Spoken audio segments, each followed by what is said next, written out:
Pushkin.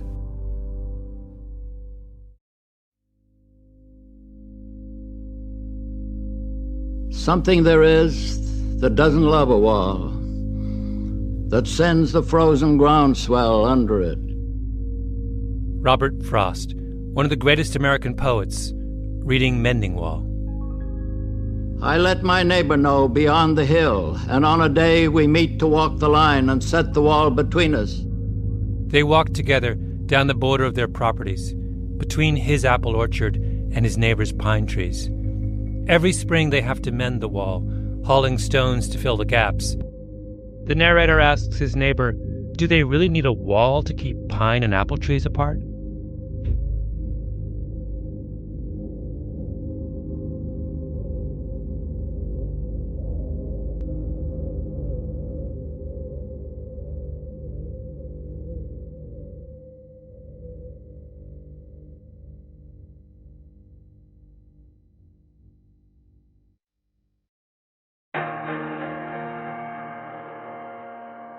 My name is Malcolm Gladwell. You're listening to Revisionist History, my podcast about things overlooked and misunderstood. This episode is about the most famous line from Mending Wall. Good fences make good neighbors. Written in 1914, as if it were yesterday.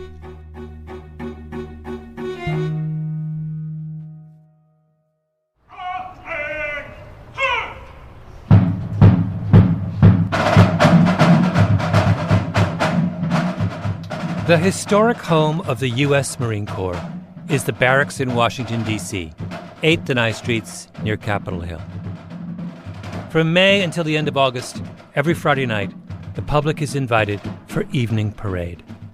Good evening, ladies and gentlemen, and welcome to the oldest post of the Corps, Marine Barracks, Washington, D.C., celebrating over 60 years of performing evening parades. It starts at 8:45, precisely, on the immaculate lawn in front of the Commandant's house. The ritual of honoring the flag, the famous silent drill, the drum and bugle corps. Marines in the traditional white with dark blue tunics. 1 hour and 15 minutes of precision marching.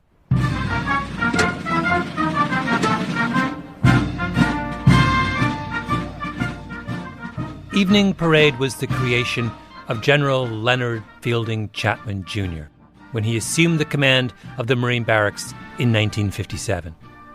Chapman believed Marine parades had become anglicized. Too many theatrical flourishes, trick drills, frivolities like the Queen Anne salute, the small hats the British favor, the heavy double-soled shoes with cleats. My policy was that we will be regulation, Chapman once said. We will be U.S. Marine Corps regulation. We will do everything in accordance with the Marine Corps regulations, and we'll do it perfectly.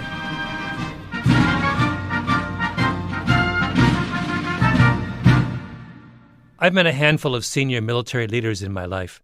They're not like CEOs, who represent an infinite range of variation on the general theme of tall white guy.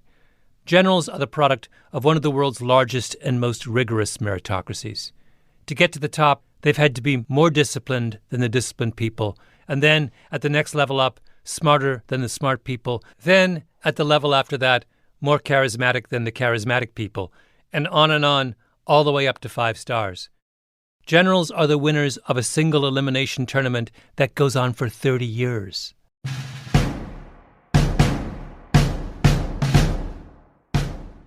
Chapman was appointed Commandant of the Marine Corps in 1967, served with distinction for 4 years during one of the most difficult periods in Marine Corps history.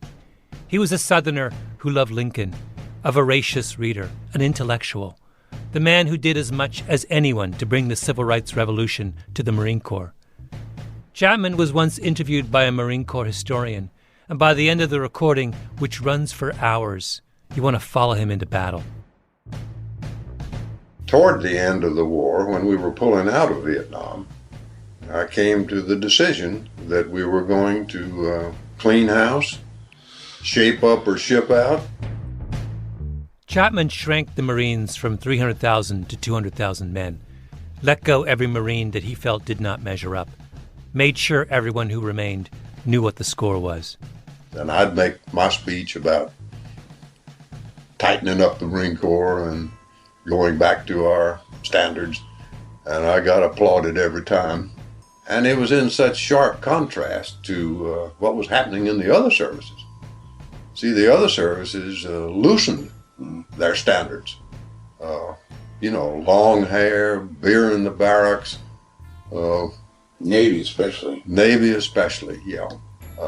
We went exactly opposite directions. The Navy loosened their standards, so did the Army.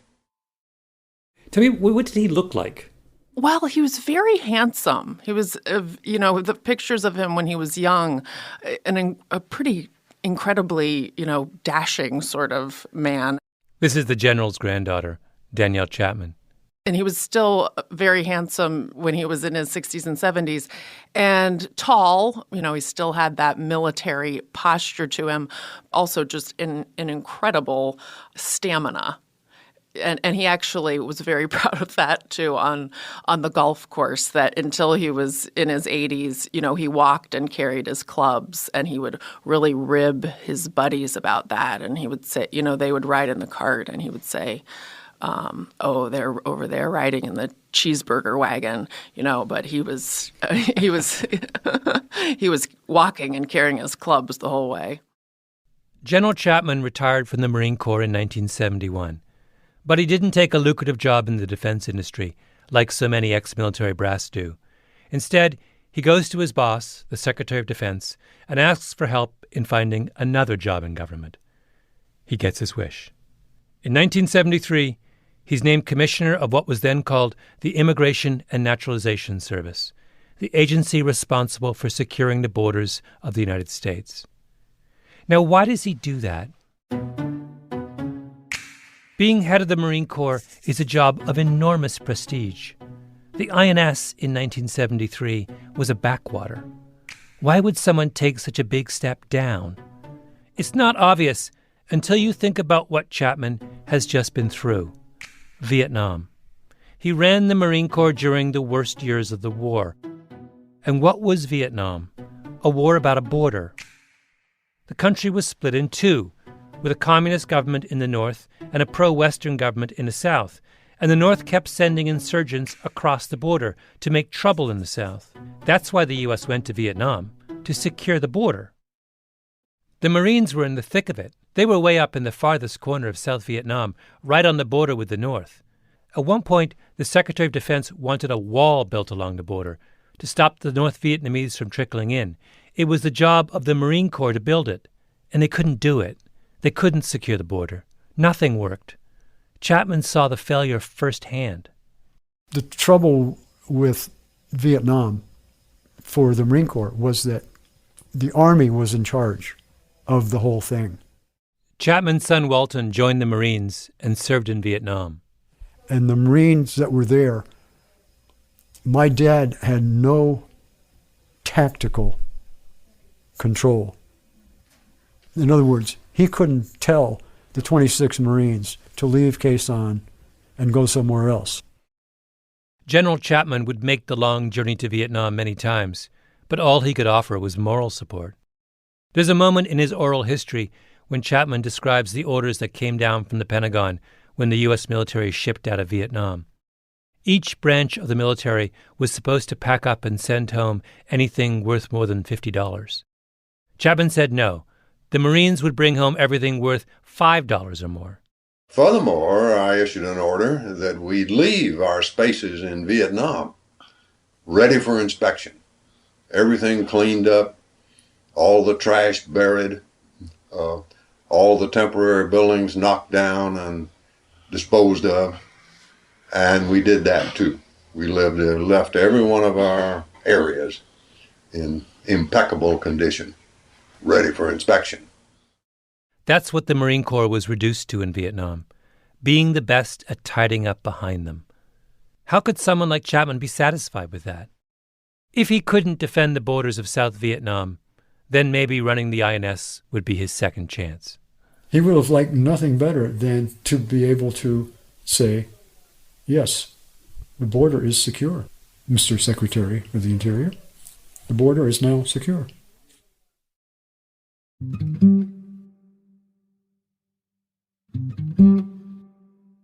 In the 1970s, a young sociologist named Douglas Massey became interested in the subject of Mexican migration. It was then, as now, a matter of political significance. But Massey was struck by how little was actually known about the problem. Nobody really understood exactly where migrants were coming from, or exactly where they were going, or, for that matter, what they were doing once they got to the U.S. and what happened to the families they left behind. Sociologists are the great note-takers of the social sciences. They're used to projects that stretch out for years, that even consume entire careers. So Massey decided to be a good sociologist and study migration properly. He found a partner, a Mexican anthropologist named Jorge Durand, and the two of them began systematically interviewing families of migrants around Mexico. We pick communities. We pick 4 to 6 communities every year. We do a complete household roster and collect basic sociodemographic information on everybody in the household, plus detailed information on everybody's first and last trip to the United States and the total number of trips they've taken. The survey is called the Mexican Migration Project. After 30 years, it's massive. Millions of life years of information, case histories, extraordinary detail. It's the gold standard. This has got to be one of the world's biggest migration databases. It's certainly the biggest and most reliable on Mexico-U.S. migration. When the government wants to know what goes on, they don't go to the Border Patrol because their data are lousy. They come to the Mexican Migration Project. In all of your work with this project, was there anything you ran across that really surprised you? I guess what surprised me in the late 70s when I first saw this was just how routine it had become and how institutionalized the circulation was and how it was woven into the fabric of Mexican life at the time. How institutionalized the circulation was. The principal finding of the Mexican Migration Project is that Mexican migration to the United States has a distinctive pattern. It's overwhelmingly circular. Mm-hmm. Now, what does circular mean exactly? It means they work seasonally in the United States and return home on an annual basis to be with their families. So these workers, are they leaving their families back in Mexico? Yes. Yeah. It's overwhelmingly male, young males, and the typical pattern is you go for several times to earn some money to help you back home. What made the back-and-forth circulation possible was the fact that for most of the 20th century, the border between Mexico and the United States was porous, more of a line on a map than an actual border. The Border Patrol was a tiny force in those years. There were no walls, no surveillance drones. If you got stopped, you got turned around and sent back home. Then you tried again. Our family is mainly a family that was born and raised in the border area. Carlos Morentes, a labor organizer and former migrant worker, talking about his childhood in the 1960s growing up in Juarez, Mexico. He and his friends used to swim across the Rio Grande, carrying watermelons that they would sell on the American side, like the river was a pond in their backyard. We did not have a sense that we were living in 2 different countries. To us, being children means that, that we were living in a big city with 2 neighborhoods, one south of the river, one north of the river. What Morentes is saying in economic terms is that the cost of crossing was effectively zero. It was free. And what happens when something is free? You use as much of it as you can. Usually they leave in February, March as the seasons start picking up, and then they return in December for the holidays. And there's a big fiesta in migrant-sending towns. Massey's saying that Mexico was where family and roots were.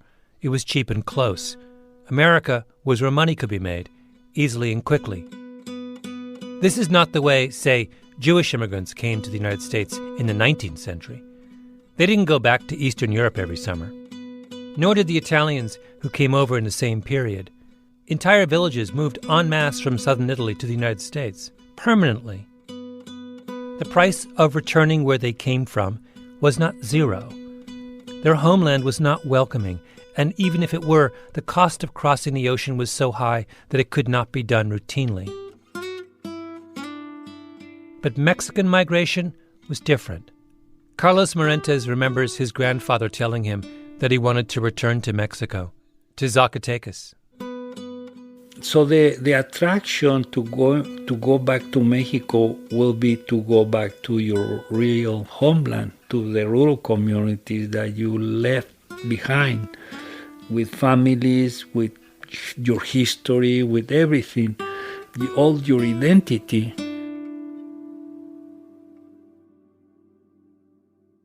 This is not the story the United States tells itself. The inscription on the Statue of Liberty does not read, "Give me your tired, your poor, your huddled masses yearning to breathe free for 6 months until you make enough money to go home again." When we think of immigration, we think of the Jewish and the Italian model, permanence. Second thing, circular immigration is very hard to measure. Border controls are designed to count the number of people coming in, not the number of people leaving, because we assume the number coming in is what matters, which it is in most cases, but not in the case of Mexico. Because if a huge group of people eventually go back home again, the only number that matters is net migration. Those who come in minus those who go home. And thirdly, most importantly, circular migration is the result of a zero-cost border crossing. It is what happens when you can swim across the Rio Grande or walk from Juarez in Mexico to El Paso in Texas. So what happens to circular migration when the cost of migrating is no longer zero? One of the things that General Leonard Chapman heard when he took over the INS was that his predecessor had never left Washington, D.C. For someone coming from the Marine Corps, that was unthinkable. Leaders review their troops. So Chapman set out to visit every INS field office, close to 400 of them, all over the world, some with no more than 2 or 3 people.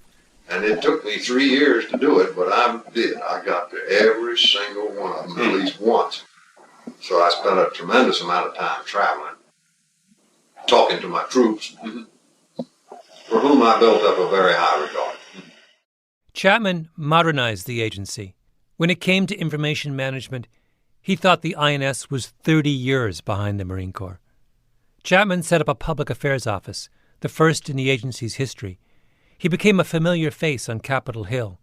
And the more he learned, the more alarmed he became. There was, as he put it, a general laxity in the enforcement of immigration laws. For goodness sake, kids were swimming across the Rio Grande, selling their watermelons and then going back home again. People were treating the border like it was just a line on a map. I mean, it's easy to envisage 25 million, 50 million, 75 million, 100 million illegal aliens. Yeah. Why not? There's no machinery to stop them. In 1973, when Chapman took over the INS, the cost of crossing the Mexican border was effectively zero. By the time he left in 1977, it was not. And so it begins. In 1986 comes the Immigration Reform and Control Act, which militarizes the border. Then Operation Blockade, which stiffens up the border crossing in El Paso. Operation Gatekeeper, which stiffens up the border crossing in San Diego.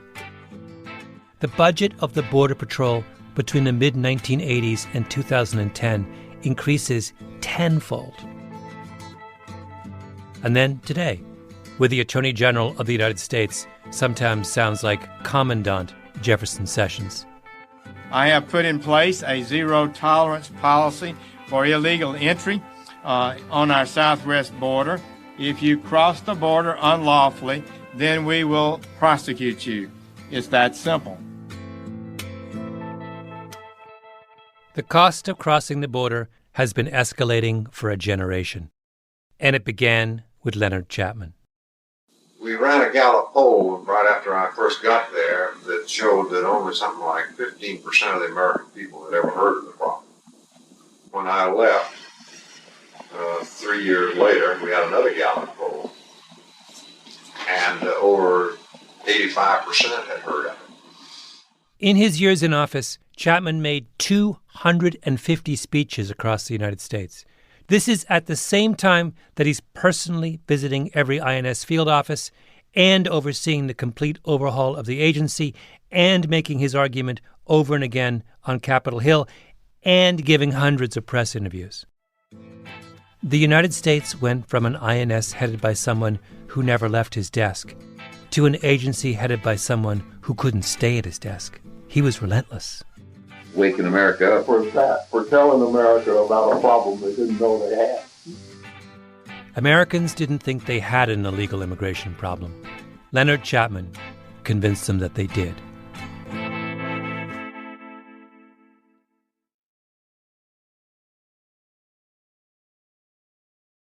When I was 14, growing up in Canada, I went to a week-long track and field training camp at the International Peace Garden. It's a park straddling the border between North Dakota and the Canadian province of Manitoba. I'd go for long runs each morning with two friends. One day, we noticed a diner on the American side, so we hopped the fence and got a burger. I say fence because the border in that stretch of prairie was just a fence, the type that someone in the suburbs might have around their backyard. On our way back to Canada, we were spotted by a Border Patrol officer. He arrested us, put us in the back of his car, and took us to the nearest INS office. We had to put our names in a book underneath a big photo of President Jimmy Carter. I decided to be clever and wrote my name as William F. Buckley. Then we got dropped off back at the border fence with a stern lecture. When I got home and told my parents, they found the whole thing hilarious. But as you can imagine, it left an impression. That burger at the diner was my first visit to the United States, and I ended up in the back of a patrol car. I first read Robert Frost's Mending Wall not long afterwards in school. The poem is a back and forth between a man and his neighbor over the value of their fence. One side says, good fences make good neighbors. The other side, the narrator, says, maybe not. It all depends on who the fence is keeping in or out. Right from my first read, I sided with the narrator, because all I could think of was the fence I'd just jumped between Manitoba and North Dakota. We were 14-year-olds, and the fact that there wasn't much of a fence between the countries at that point meant that we could do normal 14-year-old things, like get a burger. Would a better fence there have made us better neighbors? Or would we have just gone hungry? Frost's neighbor thinks good fences solve problems, and the funny thing about that poem is how many people agree with him. But do good fences make good neighbors, or do they just disrupt normal patterns of behavior? So what happened when the Mexican border became a good fence? Well, the historical Mexican migration pattern was that young men came to America, worked, went home, came back, went home again. That's what Douglas Massey documented in the Mexican Migration Project. Our data from the Mexican Migration Project indicate that between 1965 and 1985, 85% of all undocumented entries were offset by departures, so the net inflow was small. Between 1965 and 1985, lots and lots of Mexican migrants came to the United States without legal status, but almost all of them eventually went home. But then the Border Patrol was expanded. The crossing opportunities through El Paso and San Diego were shut down, and migrants had to adapt. They shifted from the fortified crossings in El Paso and San Diego to the most brutal parts of southern Arizona. Now you're out in the middle of high desert, open desert. It's bitterly cold at night, boiling hot during the day. There's no water, and deaths mount. And when you're out in the middle of nowhere, it's more costly to stage a crossing. The financial incentive to come to the United States remains, but returning home is now suddenly so risky that you don't do it every 6 months, or every Christmas, or maybe even ever. You stay. And as the male workers stay longer and longer, family reunification occurs. They send for their wives and younger children, and those younger children are today's dreamers. In 1980, What was the likelihood of a Mexican migrant returning home after his first trip to the United States? According to the Mexican Migration Project's data, it was about 50%. By 2010, it's 0. We built a wall to keep Mexican migrants out. In fact, the wall has kept them in. People who would otherwise have gone home stayed so long they put down roots.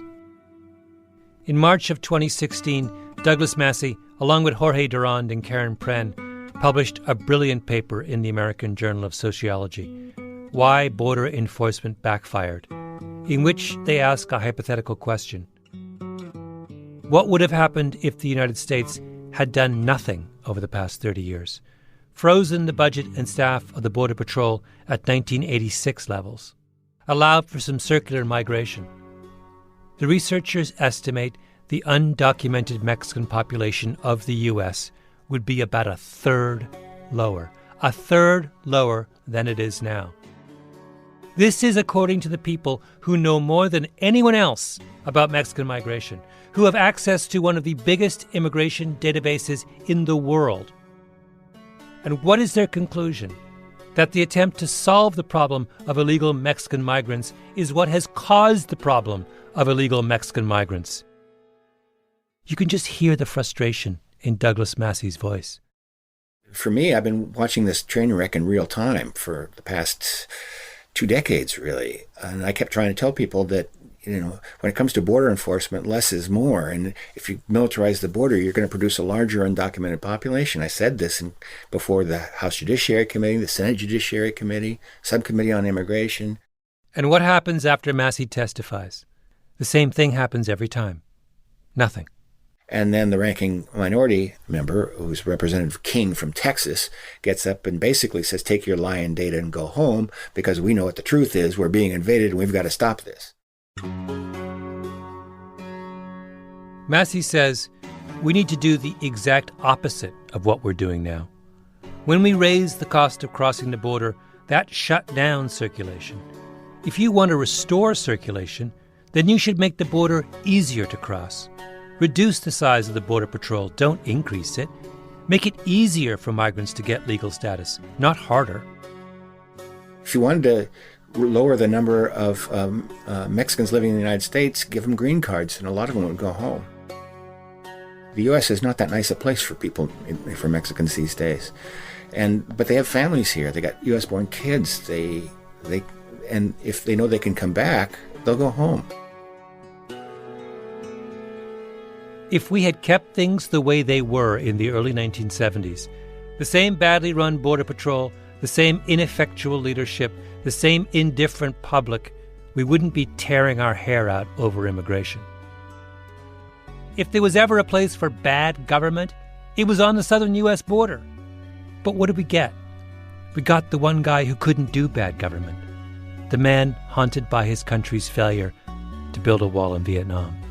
I think you came out with a comment about all Marines are green, type of thing. There's a fascinating moment in General Chapman's oral history. His interviewer asks about racial troubles that rocked the Marine Corps in the late 60s. The civil rights movement was at its apex. There was a near race riot at Camp Lejeune, fistfights among soldiers in Vietnam. Black Marines wanted to be treated with the same consideration as white Marines. Chapman's response may be his most memorable pronouncement. All Marines are green. Not black, not white. The color of the uniform is what matters. Backed up by a directive on racial discrimination sent to every officer under his command. He even made a Solomonic ruling on the prohibition against black soldiers wearing their hair in an afro. Hair, he said, was hair. The concern of the Marine Corps was not with its form, only with its length. What it said was that within those limits, a Marine can style his hair any way he wants to. Yeah. That's what it said. So that if a black Marine wanted to have an afro that was no more than 3 inches long and was neat and trim around the side, fine. Why not? Yeah.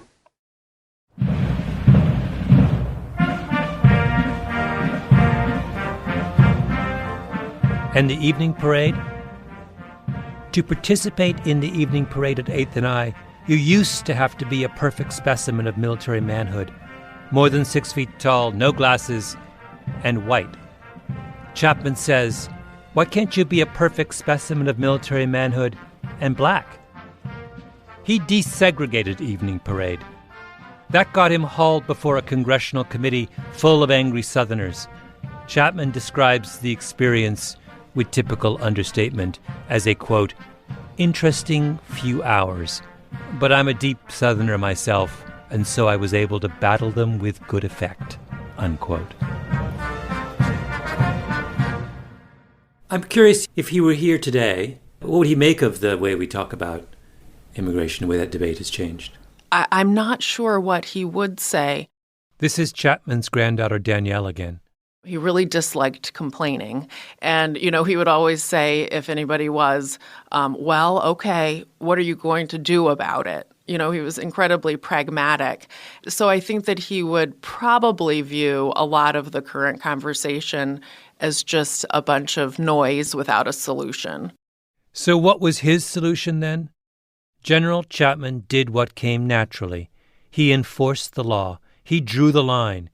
He made a complicated issue clear. He didn't like the idea of, mass illegal immigration. But at the same time, his views had none of the tone that the immigration debate has now. He just didn't think of it in racial or ethnic terms. I never heard him talk about it like that or attach the kind of emotions that you hear people attaching to it in the current debate. General Chapman traveled to every corner of the United States and stood up in that deliberate, ramrod-straight Marine Corps way and told the American people plainly and clearly what needed to be done. Can I fault him? I can't. I wish there were more people like Leonard Chapman, especially these days. It's just that in some cases, complicated things are best left unclear. And we're better off letting whatever it is that doesn't love a wall run its course. Something there is.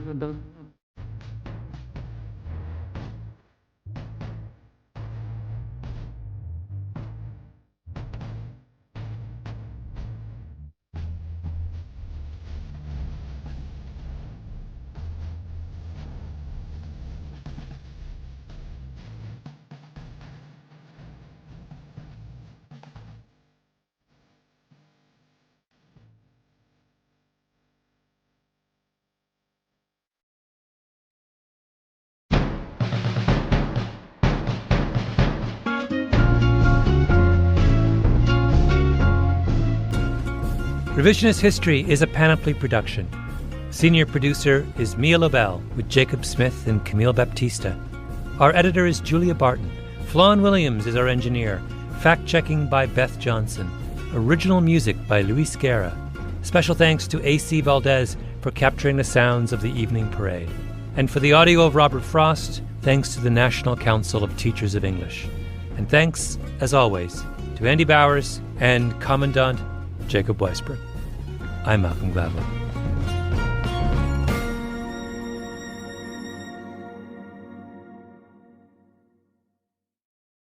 I think the only time I can remember him really getting angry with me was when I kind of blasphemed the Constitution, and I don't know why I would do that, except I was a teenager.